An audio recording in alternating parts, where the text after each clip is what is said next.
त्यांनी ज्या पद्धतीनं मला मोठेपणा दिलाय आणि एका सख्या भावाप्रमाणे बापाचं प्रेम दिलंय, सगळ्यांचं प्रेम दिलंय आणि महाराष्ट्रात मला उभं केलंय. भाऊंची मान खाली कधी जाऊन येणार नाही येणाऱ्या काळात.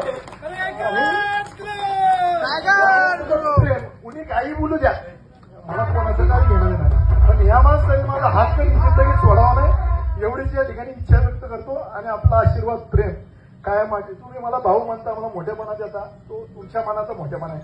पण आज तुम्ही मला भावासारखं प्रेम देताय, प्रत्येक ठिकाणी मला घेऊन जाताय, प्रत्येक ठिकाणी मोठेपणा देताय, प्रत्येक कार्यक्रमात मला मोठं करताय. आणि कोणी किती जरी काम करते तरी हा माणूस अजिबात हलक्या कानात नाही, कधीच मला दुरावा केला नाही आणि येणाऱ्या काळात पण करणार नाही हे मला माहिती आहे.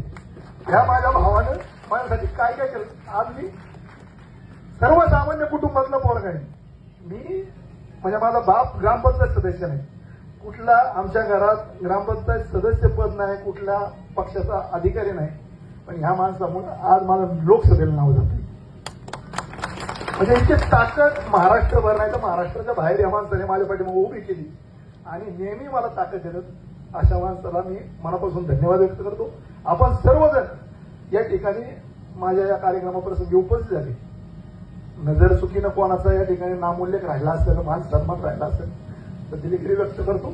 आणि फक्त तुम्ही फक्त एवढंच ऐकायचं म्हणजे मी प्रार्थना करा की आमची दोस्ती कधी तुटली नाही पाहिजे या ठिकाणी सांगतो. आणि सर्वांना या ठिकाणी आभार मानून मी या ठिकाणी थांबतो. धन्यवाद.